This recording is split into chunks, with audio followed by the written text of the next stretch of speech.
మూడు మూర్తుల యొక్క రూపం, మూడు వేదముల యొక్క రూపం. ఎందుకని అంటే సూర్యబింబం ఉదయిస్తున్నప్పుడు సృష్టికర్త అయినటువంటి బ్రహ్మగారి యొక్క రూపం, మధ్యాహ్నం ఉండేటటువంటి బింబం హరుడు పరమశివుని యొక్క స్వరూపం లయకర్త, సాయంకాలం ఉండేటటువంటి సూర్యబింబం స్థితికర్త అయినటువంటి విష్ణు స్వరూపం.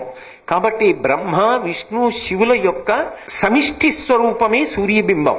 అలాగే ఉదయకాలంలో ఉండేటటువంటి సూర్యబింబం ఋగ్వేద స్వరూపం. అందుకే ఉదయం ఉన్నటువంటి సూర్యబింబం వంక తిరిగి నమస్కారం చేస్తే ఋగ్వేదానికి నమస్కారం చేసినట్టు, ఋగ్వేదాధిష్టాన పురుషునకు నమస్కారం. మధ్యాహ్న సూర్యుడికి నమస్కారం చేస్తే యజుర్వేదాధిష్టాన పురుషునకు నమస్కారం చేసినట్టు. సాయంకాలం వేళ చేస్తే సామవేదం యొక్క అధిష్టాన పురుషునకు నమస్కారం చేసినట్టు. ముగ్గురి రూపంగా సూర్యబింబమే తిరుగుతుంది. మూడు వేదముల రూపం, మూడు మూర్తుల రూపం. ఆ తేజస్సు ఎటువంటిది? అది పరబ్రహ్మం. ద్యుతికరుడు, దివాకరుడు, దినకరుడు, భాస్కరుడు, ఆయన కాంతి పుంజం.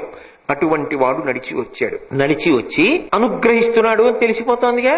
ఇప్పుడు హడిలిపోయి అమ్మో కొడుకుని ఇచ్చేస్తాడేమో ఇప్పుడు భయం. ఏమిటి బాధ అంటే తాను కన్య. ఇంకంతకన్నా నేను పరమ పవిత్రమైన సభలో విడమర్చి చెప్పక్కర్లేదు. తాను కన్యగా ఉండి కుమారుణ్ణి ఎలా పొందుతుంది? అందుకు భయం వేసింది. భయం వేసి వెంటనే ఒక మాట అంది, నా తప్పు మన్నించు, నన్ను క్షమించు. తెలియక ఈ మంత్రాన్ని జపం చేసి నిన్ను సంతానం ఇమ్మని అడిగాను. ఈ మంత్రం పనిచేస్తుందా లేదా అని జపం చేసి చూశాను తప్ప, నిన్ను పిలిచాను తప్ప నిజంగా నాకు కోరికుండి పిలవలేదు.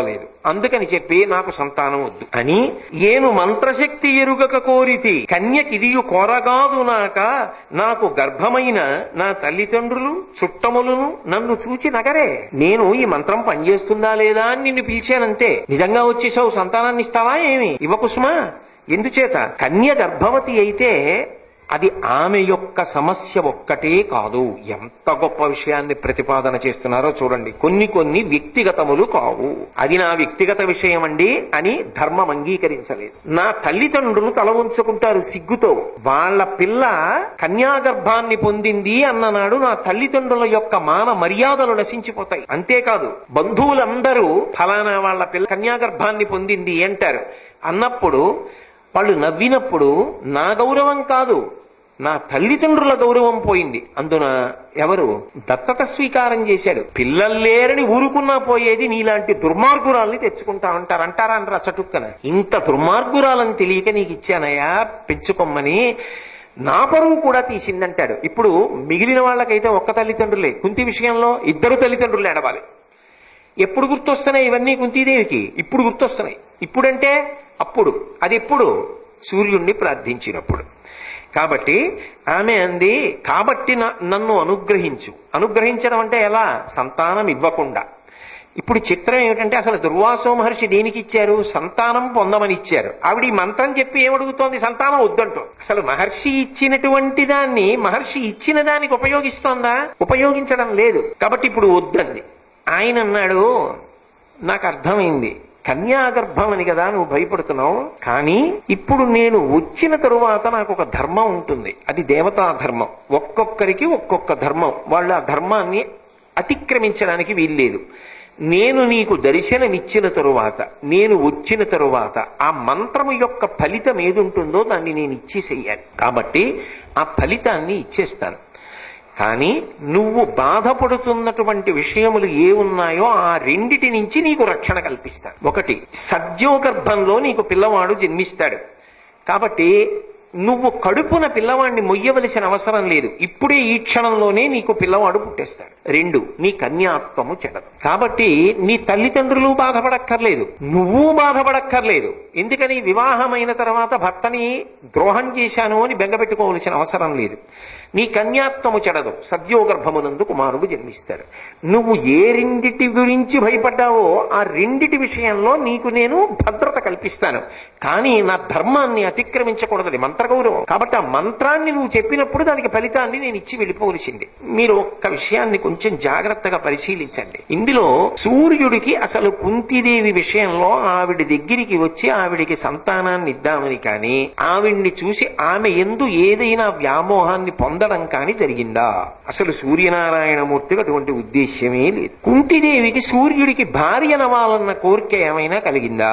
కలగలేదు. సంతానాన్ని పొందాలన్న కోరిక కలిగిందా? నిజానికి యుద్ధానికి కలగలేదు. మరి ఆమె ఎందుకు అడిగింది? మంత్రం పనిచేస్తుందా లేదా అని అడిగింది.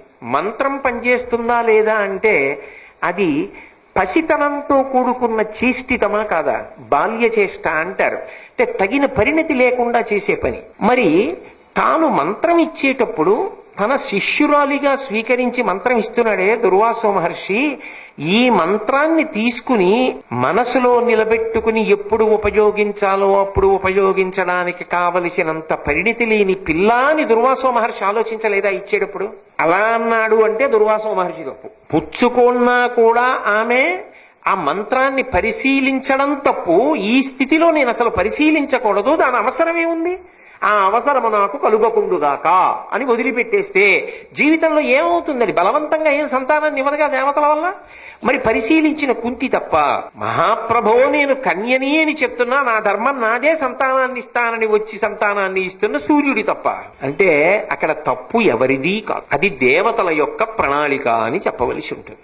ఎందుకని అంటే ఒక ఇల్లు కట్టినప్పుడు ఇల్లు పైకి కనపడుతుంది, పునాది కనపడదు. కానీ పునాది మీద ఇల్లు నిలబడుతుంది. ఒక చెట్టు కాయలు కొమ్మలు చిగుళ్ళు ఆకులు పైకి కనపడతాయి, కానీ అసలు ఆ చెట్టు దేని చేత పోషింపబడుతోందో ఆ వేర్లు మాత్రం పైకి కనపడవు, భూమి లోపల ఉంటాయి. అలాగే కురుక్షేత్ర సంగ్రామం జరగాలి, అనేక మంది అధర్మాత్ములు పడిపోవాలంటే అందులో దుర్యోధనుడు పాండవుల మీదకి యుద్ధానికి రావాలి అంటే అర్జునుడి దగ్గర అనేకమైనటువంటి అస్త్రములు ఉన్నాయి కాబట్టి అర్జునుణ్ణి తట్టుకోగలిగినటువంటి గొప్ప అస్త్రశక్తి కలిగినటువంటి వీరుడొకడు నా పక్షాన ఉన్నాడు అని తాను పరిపూర్ణంగా నమ్మగలిగినటువంటి చెలికాడు దొరకాలి. అలాంటి వాడు దొరికితే తప్ప దుర్యోధనుడు వెళ్ళడు. భీష్ముడు లేడా ద్రోణుడు లేడా అంటే ఆయనకి నమ్మకం లేదు, ఆయన నమ్మడు భీష్మద్రోణుల్ని. పక్షపాతం ఉన్నవాళ్ళు అంటాడు, పాండవ పక్షపాతులు. కానీ కర్ణుడు తన కోసం ప్రాణం వదిలేస్తాడు, కర్ణుడు అర్జునుడిని పడగొడతాడని దుర్యోధనుడి నమ్మకం, అందుకు వెళ్ళాడు యుద్ధానికి.